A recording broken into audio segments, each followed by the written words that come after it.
नमस्कार सर्वांना, जय मल्हार। काल सांगली दौऱ्यावरती असताना शिरूर तालुक्यातली एक बातमी समजली। ऋषिकेश अशोक पवार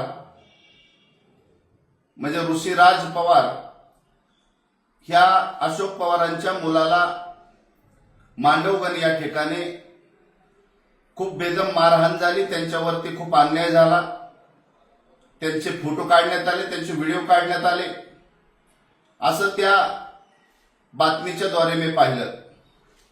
पाहून अतिशय दुःख झालं की जेणेकरून कुणाच्याही मुलावरती असा अन्याय झाला नाही पाहिजे, कुणाच्याही मुलावरती अशा प्रकारचा हल्ला झाला नाही पाहिजे। पण खऱ्या अर्थानं या ठिकाणी मी सांगेन की हा जो हल्ला आहे, हे जे केलेलं सर्व षडयंत्र आहे, याच्यामध्ये सत्यता किती आहे ती तपासून शिरूर हवेलीतल्या लोकांनी पाहिली पाहिजे। ही बातमी आल्यानंतर अनेक त्या ठिकाणी मग अशोक पवारांची बाईट असेल, अनेक लोकांची बाईट असेल, त्या स्वतः मुलाचे त्या ठिकाणी स्टेटमेंट असेल, ते मी पाहिलं। आणि पाहिल्यानंतर त्याच्यातून बऱ्यापैकी मला हे जाणवलं की याच्यामध्ये पूर्णपणे बनाव सगळा ह्या गोष्टीचा केलेला आहे। ही सर्व षडयंत्र आहे। याच्यामध्ये जी मुलं आता गुन्हेगार केलेले आहेत, जी मुलं त्याच्यामध्ये घेतलेले आहेत, त्या मुलांवरती त्या ठिकाणी बऱ्यापैकी अन्याय झाल्यासारखा वाटतो।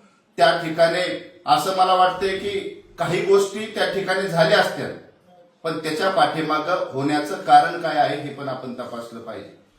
ही जी मुलं आहेत किंवा हा जो मुलगा आहे, ज्या मुलाचं ते ऋषिकेश पवार नाव घेतात, तो मुलगा कार्यकर्ता अशोक पवारांचा आहे। तो ज्यावेळेस खासदारकीच्या इलेक्शनमध्ये खासदार ज्यावेळेस आपले उभे होते, त्या खासदारांचा पोलिंग एजंट म्हणून त्या ठिकाणी तो मुलगा होता। म्हणजे अशोक बापू पवार यांचा तो कार्यकर्ता आहे। आणि आता 8 दिवस आधी बऱ्यापैकी त्यांच्या मुलासंग तो मुलगा प्रचार करत आहे, तो मुलगा त्यांच्या संग राहत आहे, क्लोज फ्रेंड त्यांच्या मुलाचा आहे। मग अशी कोणती गोष्ट झाली की जेणेकरून अशी कोणती त्या ठिकाणी गोष्ट झाली की एवढ्या मोठ्या प्रमाणामध्ये त्यांच्यावरती या ठिकाणी अन्याय करायचा त्या मुलांनी ठरवलेला आहे। खऱ्या अर्थानं ही षडयंत्र आहे, अशोक पवारांची ही खिळी आहे। अशोक पवारांना आता त्यांनी मान्य केलेलं आहे की आपली ही जे आपला विजय होऊ शकत नाही, आपली हार त्यांनी पत्करलेली आहे। आणि त्यामुळं शिरूर हवेलीमध्ये आपण पाहिलं की माऊली कटके उमेदवार हा खूप जड उमेदवार आहे। यांनी खूप मोठी चांगल्या प्रकारची कामं केलेली आहे। प्रत्येक आया बहिणींच्या तोंडामध्ये आज माऊलीचं नाव आहे। या व्यक्तीचं, या उमेदवाराचं नाव कसं खराब करायचं ही अशोक पवारांना चांगलं माहिती आहे। मी माझ्या शिरूर हवेलीतल्या बहुजन समाजाला या ठिकाणी आवाहन करतो की ही षडयंत्र करताना ह्या षडयंत्रामध्ये दुसऱ्या कास्टची लोक का नाही आली, दुसऱ्या जातीची लोक त्याच्यामध्ये अशोक पवारांनी का नाही घेतली? त्या ठिकाणी धनगर समाजाचाच का मुलगा घेतला? त्या ठिकाणी चर्मकार समाजाचाच का मुलगा घेतला? त्या ठिकाणी कुंभार समाजाचाच का मुलगा घेतला? खऱ्या अर्थानं बहुजन समाजावरती कायमच ह्या व्यक्तीने अन्याय केलेला आहे, कायमच ह्या व्यक्तीने या ठिकाणी बहुजन समाजाचं वाटोळं केलेलं आहे। खऱ्या अर्थानं ही षडयंत्र आहे आणि या षडयंत्रामध्ये माझ्या गरीब बहुजन समाजाची मुलं यांनी अशोक पवारांनी गुन्हेगार बनवलेली आहे। मी अशोक पवारांना एवढंच सांगेन की विनाशकाली विपरीत बुद्धी एवढंच आपल्याला लागू होतं। येणाऱ्या काळामध्ये आपल्या समोर कोरा चिठ्ठा येईल, ही मुलं काय आहेत, त्यांचा मुलगा काय आहे, असं या ठिकाणी मी आपल्याला सांगतो। मी माझ्या धनगर समाजाला या ठिकाणी आवाहन करणार आहे, चर्मकार समाजाला या ठिकाणी आवाहन करणार आहे, कुंभार समाजासह 18 पगड जातींना मी आवाहन करतो की अशोक पवार ह्या व्यक्तीने आपल्याला जाणून बुजून आपल्या समाजाला टार्गेट करण्याचा प्रयत्न केलेला आहे. आपला समाज एक हातामध्ये घेऊन आपल्या समाजावरती अन्याय करून आपल्या समाजाला टार्गेट करून राजकारण कसं करायचं, राजकारणामध्ये भावनिक कसं व्हायचं आणि भावनिक प्रसंग करून समाजापर्यंत कशी त्या ठिकाणी आपली पोळी भाजून घ्यायची. पण त्यांनी एक विचार केला नाही. हे कार्यकर्ते आपले आहेत, हे जवळचे कार्यकर्ते आहेत, त्यांचे आई वडील, त्यांचे बाप, त्यांचे पाहुणे, त्यांचे सर्व जे कुटुंब होतं ते अशोक पवारांच्या आणि त्यांच्या कार्यकर्त्यांच्या पाया पडत होतं.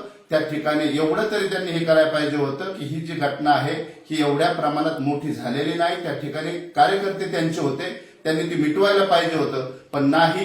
त्यांना हे शिजवायचं होतं की बऱ्यापैकी या ठिकाणी त्याचं षडयंत्र त्यांनी तयार केलं.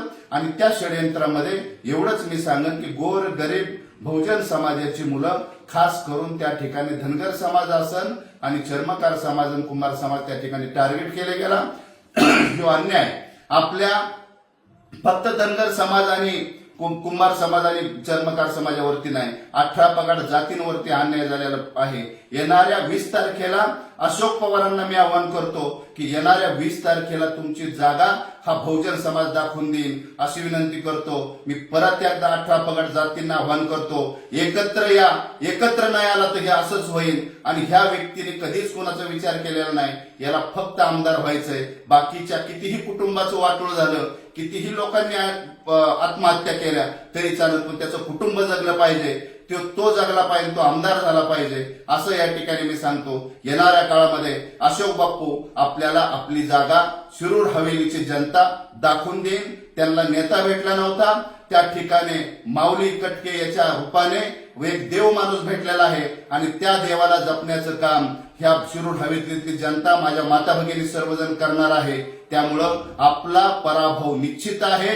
ह्या ठिकाणी आपल्याला सांगतो. मी पोलीस खात्याला सुद्धा या ठिकाणी आवाहन करतो की आपण ही जी काही खंडणीच्या दुनियादारी ह्या गुन्हे जे दाखल केलेले आहेत याच्यामध्ये आपल्याला त्याच्यातली चौकशी काय केली, त्याच्यात काय पुरावे सादर झाले, त्याच्यामध्ये काय आपण कोणत्या प्रकारे गुन्हे दाखल केले याचा सगळा जाब बहुजन समाज आपल्याला विचारणार आहे. येणाऱ्या काळामध्ये आपल्याला त्याचं सुद्धा आपण ध्यानात घ्यावा की हे सर्व हिशोब आपल्याला द्यावा लागणार आहे. त्यामुळं चौकशी जी काय असेल, एखाद्यावरती कुणावरती अन्याय झाला नाही पाहिजे.